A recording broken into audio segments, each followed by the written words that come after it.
My friend, today we are in a generation that we saw the Shoah, we saw wars, we saw Corona, and we now here in Israel, in the Middle East, we live a war. There is war boats belong to America. This week we receive big boats, boats from China. 6 of them big. I don't know why did it come. We receive missiles from Yemen, from Lebanon. I don't know what's going on. All this for a small country, Israel. A small country. What happened? The whole world wants Israel. What's going on? The whole world. Today, we have the visit of the President of France, President Macron, from President Biden, he was here, from England, from all over the world. He came. What's going on? All the world here is entering is Israel. My friend, it's like something. There is a preparation of something from the Shamayim, from the heaven, from the sky. Maybe it's Mashiach. There is only Israel. It's so small. Everybody wants or to destroy her or to help her. I don't know what's going on.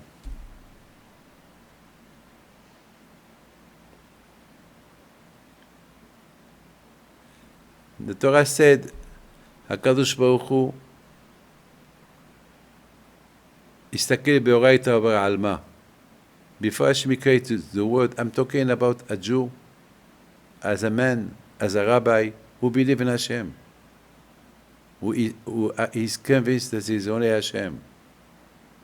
I have nobody, only Hashem. I'm not worried of nothing. I'm worried only of HaKadosh Baruch Hu.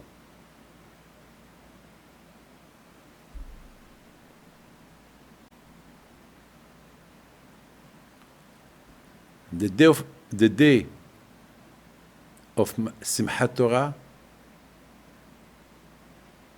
is the day that we dance. Like the Khatam Sofer said, how we dance? We jump and then down. Jump, down. The Khatam Sofer said, when we jump, that means we go up to Hashem. But it's not easy, so we come down.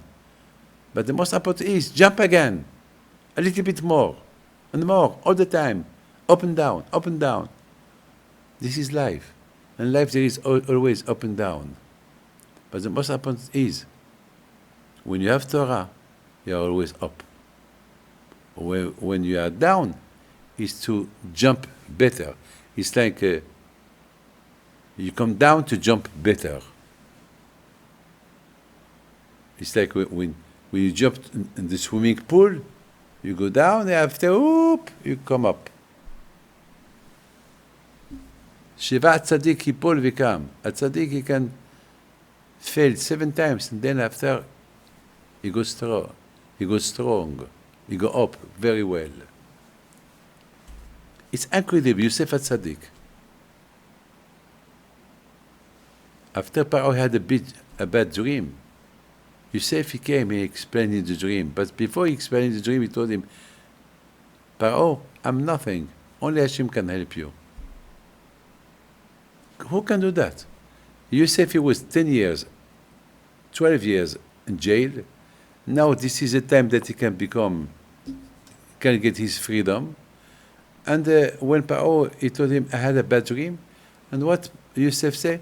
Well, your bad dream, only Hashem can can give you an answer. Who is Hashem? Paro don't believe in Hashem. I mean, Paro, Yosef, he took a big risk by talking about God. So Paro can tell him, hey, get out from me. I don't want to see you. A man who believes in God, I don't want to have any relationship with him. But this is Yosef, because Yosef, he was so true, so emet, so convinced that everything came from Hashem. He was not worried to talk like that to Paro. You know what Paro at the end, what he said? Paro, he said, have you seen somebody who is like this one? It's like God. God talk from his throat. From where Paro believe in God? You know why? Because he saw in front of him Yosef. Who is Yosef?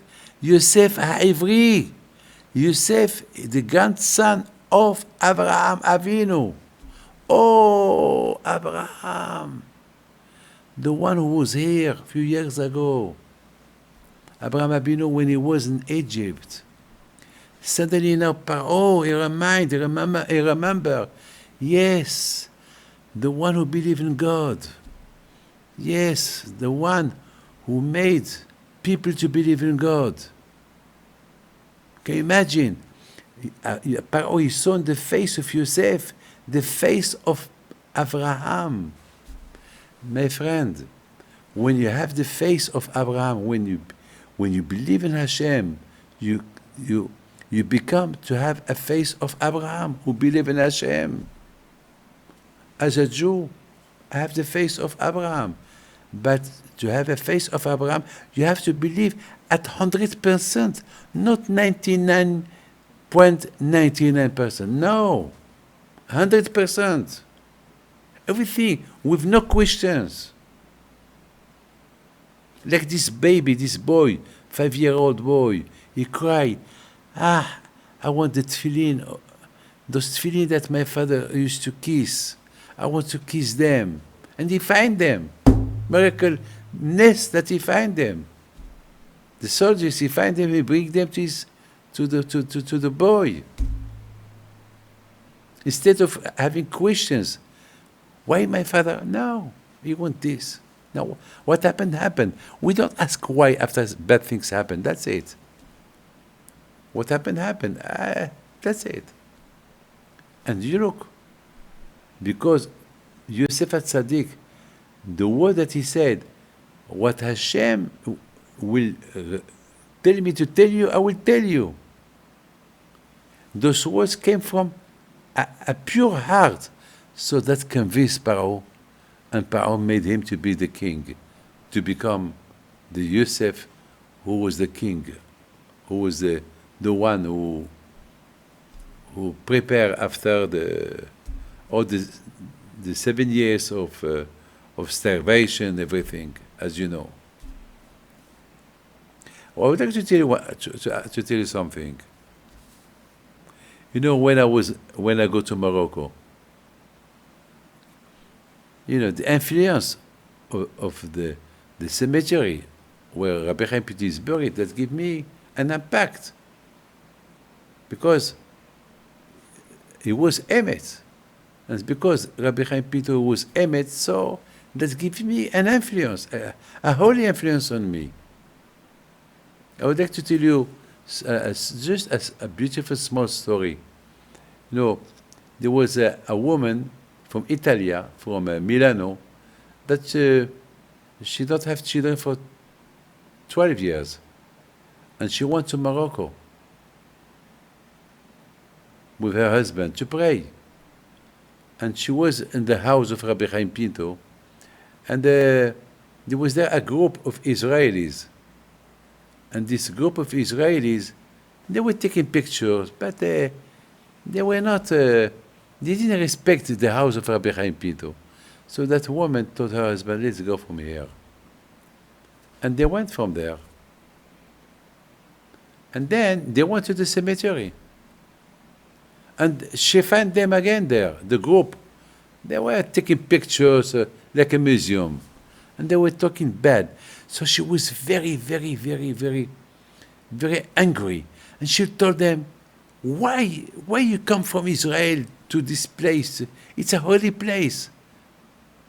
So one of them told her, well, it's holy for you, but for us it's a cemetery. It's an old cemetery. It's a museum. For us, it's like a museum. We don't believe on those what people talk about those tzaddikim. She told them, why don't you go to visit other things? Why here? Here it's a holy place. Look, I came here, but not as a visitor, as a tourist to take picture. I don't have children for 12 years. Our last hope is here. And if Hashem don't give us children, so we still believe in Hashem. But we have a hope. With the zichut of Rabbi Chaim Pinto, we will have children. My name is Hasid. I live in Milano. Everybody knows me. So, I invite you to my house next year. You will see that Be'ezat Hashem, I will have a baby boy or a baby girl.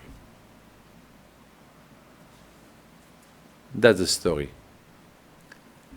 My friend, 2 months ago, in the Hilula of Rabbi Chaim Pinto, we saw a couple with a baby girl, and she told us the story.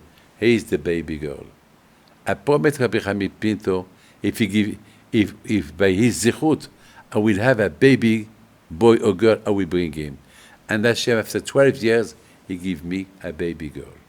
How can you explain this? And she was there, and she told a story in front of thousands of people. My friend, when you are convinced with emunah, so Hashem, he waited 12 years not to give to that woman babies until she will bring from her heart what she said. And that happened 12 years later. She saw people that did not respect the place, and from her heart she could resist. She told them, you will see, I will have. And she had. From where she got this strength? From Abraham Avinu. The Abraham Avinu has a pure heart. So when you have a pure heart, whatever you say, it came from the pure heart, can convince. Like Yosef, a tzaddik. Like all the big tzaddikim, that they believe in God. So whatever they say from a pure heart, it happened. My friend, Yosef a tzaddik, he was a big tzaddik. He convinced Paro. But I had a question. Why he did not convince the woman that she wanted to have a relationship with her? I mean, for me, if Yosef, he can convince Paro, and he did convince his boss, Potiphar, and Potiphar loved him. And why he loved him? Because always the name of God was in his mouth. Okay, very good. So how this woman, she wanted to have a relationship with her? She wanted him. I mean, why? How she didn't saw that he was a tzaddik? My friend, the answer is to be. If I want to convince somebody that somebody, he needs to help me, he needs as well to listen to me, and we have to work. I mean, to get married, you need 2 people. He should convince her that he can be a good husband, and she needs to be convinced that he can be a good husband. Otherwise, it doesn't work. If Abraham Avinu convinced people, because people came to listen to him, and after a few times, they were convinced. Those who were not convinced didn't come back again. If Paro he was convinced by the word from Yosef HaTzadik, because he listened. And he was convinced. But the wife of Potiphar, she didn't want to be convinced. She wanted to have a relationship with him. She didn't give her time. She didn't give herself time to be convinced. If I want to convince somebody about Hashem, he needs to give me a chance to listen to me. And to have the ability, to have the willing to listen to me, he will be convinced. Otherwise, it will not help. It will not help. This is how it works. Otherwise, it will not help. My friend, I would like to finish with this. Ankelos, he was a Roman. He was a nephew of Adrianus. And one day, he realized that the Jewish religion it was the right one, and he became Jew. He became a tzaddik. Adrianus, the emperor, when he heard that his nephew became Jew, he sent him some people to bring him back to Rome. And Ankelos, he persuaded them that he did the right choice. And he convinced them they become Jew. Adrianus sent him other people. And again, Ankelos, he convinced them that he was the right one, the Jewish religion is the right one, and he convinced them, and they become Jew. And then Adrianus, he came himself.